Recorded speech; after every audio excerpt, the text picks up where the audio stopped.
ಓಂ ಸಾಯಿರಾಮ್. ಬಾಬಾ ಹೇಳ್ತಾ ಇದ್ದಾರೆ, ಮಗು ಶುಭೋದಯ. ಯಾಕಷ್ಟೊಂದು ಬೇಜಾರು ತಿಂದಿದ್ದೀಯ?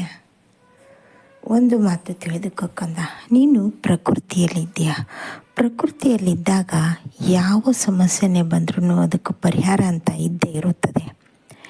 ಈಗಾಗಲೇ ನಿನಗೆ ಗೊತ್ತಿರಬಹುದು, ಬೇಕಾದಷ್ಟು ನಮಗೆ ಎಲ್ಲ ಸವಲತ್ತುಗಳು ಪ್ರಕೃತಿ ಕೊಟ್ಟಿದೆ, ಆದರೆ ಅದನ್ನು ಬಳಸುವಂಥ ರೀತಿ ಗೊತ್ತಾಗ್ತಾ ಇಲ್ಲ.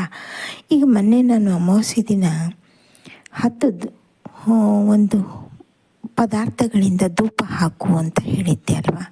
ಅವೆಲ್ಲ ಮಸಾಲೆ ಪದಾರ್ಥಗಳೇ, ಆದರೆ ಅದರಲ್ಲಿರುವಂಥ ಒಂದೊಂದು ಶಕ್ತಿಯೂ ಕೂಡ ಅದ್ಭುತವಾದ ಪರಿಣಾಮ ಬೀರುತ್ತವೆ. ಇಲ್ಲಿ ವೈಜ್ಞಾನಿಕವಾಗಿ ಹೌದು, ಹಾಗೆಯೇ ಸಾಂಪ್ರದಾಯಿಕ ದೈವತ್ವ ಹೊಂದಿರುವ ಶಕ್ತಿನೂ ಹೌದು.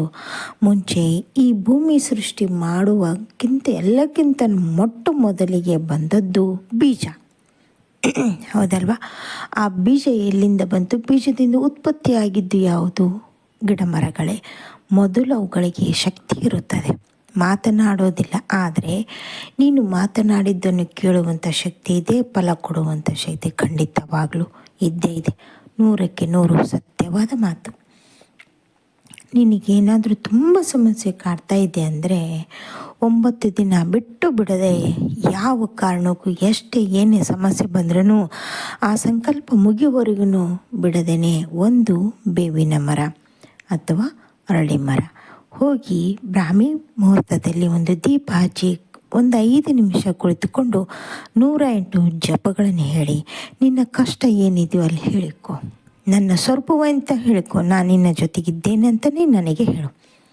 ಹೇಳಿದಾಗ ಅಲ್ಲಿ ಬರುವಂಥ ಚೈತನ್ಯ ಶಕ್ತಿ ನಿನಗೆ ಸಹಾಯ ಮಾಡುತ್ತದೆ. ಇದು ಖಂಡಿತವಾಗಲೂ ಸತ್ಯ. 9 ದಿನದಲ್ಲಿ ನಿನ್ನ ಕನಸಿನ ಮೂಲಕ ಬಂದು ನಿನಗೆ ಮಾರ್ಗದರ್ಶನ ಮಾಡುತ್ತೇನೆ, ಚಿಂತೆ ಮಾಡಬೇಡ. ಹಾಗೆಯೇ ಈಗ ಬಂದಂಥ ಸಮಸ್ಯೆ ನಿನ್ನಿಂದ ನೀನೇ ಮಾಡಿಕೊಂಡಿರೋದು. ನಿನ್ನ ಅಹಂಕಾರ, ನಿನ್ನ ಸೊಕ್ಕು, ನಿನ್ನ ಕೋಪ, ಆವೇಶ ಎಲ್ಲವೂ ಸೇರಿ ಒಟ್ಟಾಗಿ ಬಂದಿದೆ. ಅವರು ಫೋನು ಮಾಡಿದಾಗ, ನಿನ್ನ ಸ್ನೇಹಿತರು ಫೋನು ಮಾಡಿದಾಗ ನೀನು ಎತ್ತಿ 2 ಮಾತನಾಡಿ ಬಿಟ್ಟಿದ್ರೆ ಇವತ್ತು ಈ ಸಮಸ್ಯೆ ಬರ್ತಾ ಇರಲಿಲ್ಲ, ಹೌದಲ್ವಾ? ಕುಳಿತುಕೊಂಡು ಯೋಚನೆ ಮಾಡು. ಆ ಟೈಮಿನಲ್ಲಿ ಅವರನ್ನು ಅಲಕ್ಷ್ಯ ಮಾಡಿದೆ, ಈಗ ಹೆಮ್ಮರವಾಗಿ ಬೆಳೆದಿದೆ. ಇರಲಿ, ನಾನಿದ್ದೇನೆ. ಹಾಗೆಯೇ ನಿನಗೋಸ್ಕರ ಪೂಜೆ ಮಾಡುವಂಥ ಚೈತನ್ಯ ಶಕ್ತಿಗಳು ಮನೆಯಲ್ಲಿ ತುಂಬ ಇವೆ. ಅದರ ಪ್ರಭಾವದಿಂದ ಎಲ್ಲ ಕಡಿಮೆನೂ ಆಗ್ತಾ ಇದೆ. ಯೋಚನೆ ಮಾಡಬೇಡ. ಆದರೆ ಇಂದು ಮತ್ತು ನಾಳೆ ಅವಕಾಶಗಳು ತುಂಬ ಇವೆ, ಬಂಗಾರದಂಥ ಅವಕಾಶಗಳು. ಮುಟ್ಟಿದ್ದೆಲ್ಲ ಚಿನ್ನವಾಗಿ ಬದಲಾವಣೆ ಆಗುವಂಥ ಅವಕಾಶಗಳು. ಈ ಅವಕಾಶಗಳನ್ನು ಕಳೆದುಕೊಂಡ್ರೆ ಮಾತ್ರ ಜೀವನದಲ್ಲಿ ಯಶಸ್ಸು ಸಾಧ್ಯನೇ ಇಲ್ಲ. ಒಂದೇ ಒಂದು ಸಲ ತಪ್ಪು ಮಾಡಿಬಿಟ್ಟಿದೆಯಾ ಕಂದ, ಆದರೆ ಇದನ್ನು ಸರಿಪಡಿಸಿಕೊಳ್ಳುವಂಥ ಅವಕಾಶ ಬಂದಾಗಿದೆ. ಇದನ್ನು ಬಿಟ್ಟು ನೀನು ಬೇರೆ ದಾರಿ ಹಿಡಿದೆಯೋ, ನಿನ್ನ ಜೀವನ, ನಿನ್ನ ಮಗನ ಜೀವನ ಸರಿ ಹೋಗೋದಿಲ್ಲ. ಅರ್ಥ ಮಾಡಿಕೊಂಡು ಹೋಗು.